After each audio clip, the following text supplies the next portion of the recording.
Boot problems can leave your ASUS Mini PC PB series stuck on a black screen even though it's powered on. Learn how to repair Windows, restore boot files, and recover the system using advanced recovery tools. A lot of errors pertain to this problem, and we're going to go ahead and jump into what should hopefully be a pretty straightforward process, guys. And we're going to go ahead and jump right into it. So first thing I'd recommend doing would be to actually go ahead and boot to the troubleshooting utility on Windows 11. So if you do a hard power off 3 times in a row, Windows should automatically attempt to launch the startup repair utility. And if it doesn't find anything, it will give you the option to select advanced settings, in which case it will take you to a screen that looks like this. Now, if it does not take you to a screen that looks like this, or you're unable to get to that, you can also download the Windows 10 Media Creation Utility, or Windows 11. They probably will make a creation utility for Windows 11 at some point. And it doesn't really matter. You can actually run the Windows 10 utility on Windows 11 as far as I'm aware. And you should be able to run the troubleshooting utilities built in within it. So you just would go ahead and download it to an ISO file and then burn it to a DVD or USB. It'd have to be about 4 gigabytes or more. It couldn't be a small USB flash drive, and it couldn't be a CD. It'd have to be a DVD. And then you boot your computer from it. So depending on the computer manufacturer, you'd have to tap a different key on your keyboard in order to launch that menu, in order to select what boot drive you want to go off of. So it could be anything between the escape key, F2, F8, F12, for example. And those are the function keys on the top of your keyboard. So you may have to just do a little bit of trial and error. Shouldn't take you more than a couple minutes. Googling it would probably be best before you even begin. But anyway, we're ready to go ahead and jump right into it. So we're on the choose an option page. So these will look very similar whether you're booting from it directly within Windows itself, or if you're plugged in a USB flash drive with the media creation utility installed and you selected the recovery option. So when you are setting up your Windows 11 installation or Windows 10, depending on the drive you're using, there should be an option to repair your computer in the bottom left corner of the dialog window, one of the first screens that comes up. You go ahead and select that, and then it would take you to a troubleshooting screen like you see here. And you want to go ahead and select troubleshoot, reset your PC, or see advanced options. And then there are going to be a whole bunch of options in here that we're going to explore in today's video. The first one, we're going to actually go underneath advanced options and then select startup repair, fix problems that keep Windows from loading. So go ahead and select that first.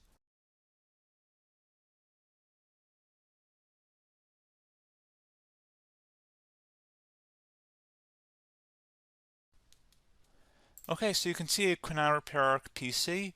That was our first option we could try. Something else, if we go back into advanced options here and then select troubleshoot, we're going to go underneath advanced options again. You can go ahead and actually access safe mode by selecting startup settings. And then if you select the restart button, you have the option on the screen select safe mode with networking, which will give you a key on the screen. It'll tell you which key to press to enter that. I believe it's the F7 key. It'll do that for you. I'm not going to go over that in today's tutorial because I don't really want to go into safe mode, but you're more than welcome to attempt that by going into here and then selecting restart. Again, it'll launch another screen. It'll say what key do you want to press, and it'll give you like 7 or 8 different options, and you want to select safe mode with networking.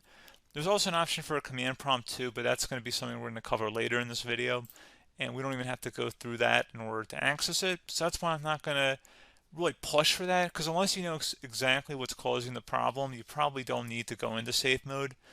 Unless you're trying to recover files, in which case then you definitely can go into safe mode, but we're trying to actually recover our computer here. So I hope that makes sense. Something else we can also try here as well would be to uninstall updates, remove recently installed quality or feature updates from Windows. So if you go ahead and select that, you can uninstall the latest quality updates, which generally is the more day-to-day updates.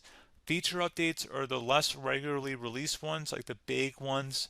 I would equate it to service packs in like Windows 7 and Windows Vista and Windows XP. So larger updates that occur once or twice a year at most. And the quality updates are more just a regular update. So probably obviously depend, it'll take longer if you're going to try and uninstall the latest feature update versus quality update. And maybe you don't need to go back that far. So just giving you guys a couple pointers with that. Something else you can also look at here, and we're going to jump into the command prompt in a little bit, But you can select System Restore, which will use a restore point recorded on your PC to restore Windows. And this is something I would highly recommend here, guys. So select Next. Assuming you have a restore point saved on your computer, you go ahead and select the most recently created one, and you'll select Next, and then you'll select the drive. You shouldn't actually have to select the drive. You can scan for affected programs, but we're going to keep it all default here, and then we're going to select Finish. So once started, System Restore cannot be interrupted. Do you want to continue?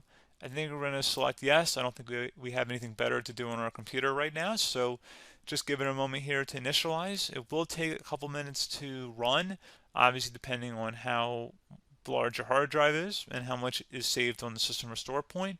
So just give it a couple minutes here.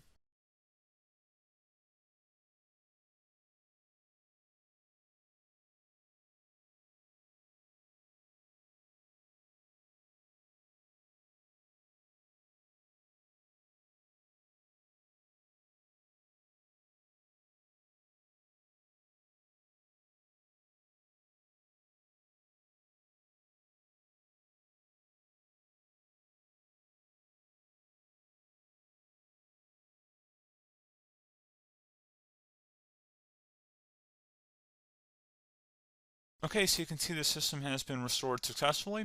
We're going to go over a couple different methods in addition to that if that did not work. So I'm just going to pause the video and we're going to start back on the recovery screen that we started with. Okay, so a couple other things we can try here too. If you go back into troubleshoot, you can select reset your PC, while you choose to keep or remove your personal files and then reinstalls Windows. You can select to keep my files, which will remove apps and settings but keeps your personal files. You can also select remove everything, which will remove all of your personal files, apps, and settings. So this is more of a factory reset, the second option here. First option, it should not delete all of your personal files. However, it will pretty much clear most of your programs. And keep in mind, there's no guarantee that your information, number one, is even still available and easily recoverable on your computer to the point that you actually would be able to recover anything. And the second point is that there's always a chance that it won't actually recover and it will just do a factory reset anyway. So there's no guarantee that actually would keep your files anyway. So I would recommend trying to get a recovery tool and backing that up first before selecting it anyway.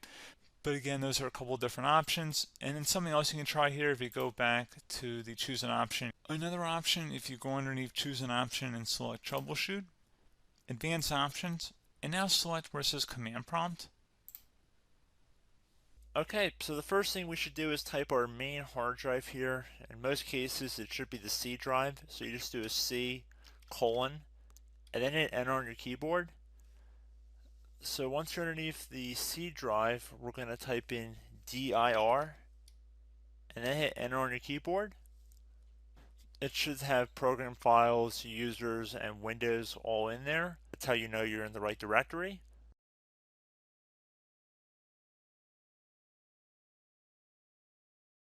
In some cases, it might be the D drive as well, so just keep that in mind.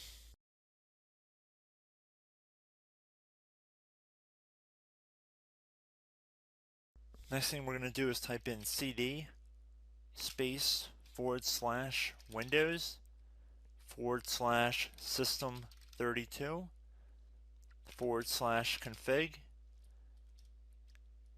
and then you're going to hit enter on your keyboard.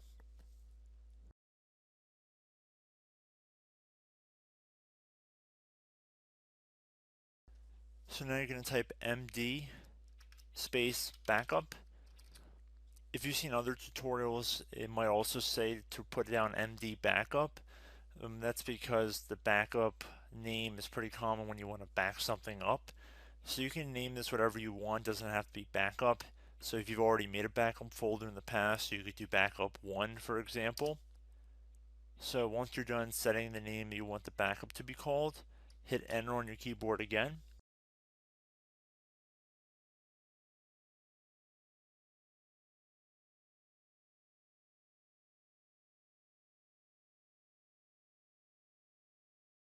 At this point you want to type copy, C-O-P-Y, space, then you want to do the star symbol above the 8 key, then do a period or a dot, whatever you want to call it, then another star sign, and then another space, and then type backup. and then hit enter on your keyboard.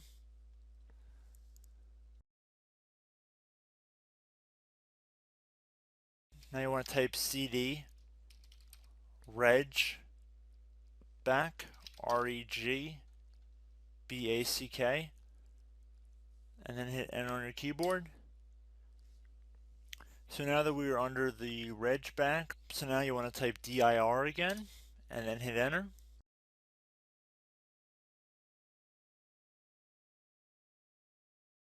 So now at this point we're going to type copy again. So copy, space, $, dot, another $, space, and then 2 dots. So we're going to type copy, space, $, dot, sign, $, dot, dot, and then hit enter on your keyboard again. So for overwrite, you want to overwrite all. So type A on your keyboard, so capital A, and then hit enter on your keyboard.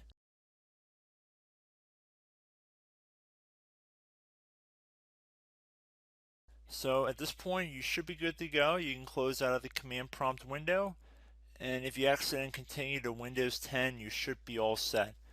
So I hope one of these 3 or 4 different methods we went through in this tutorial helped you guys out.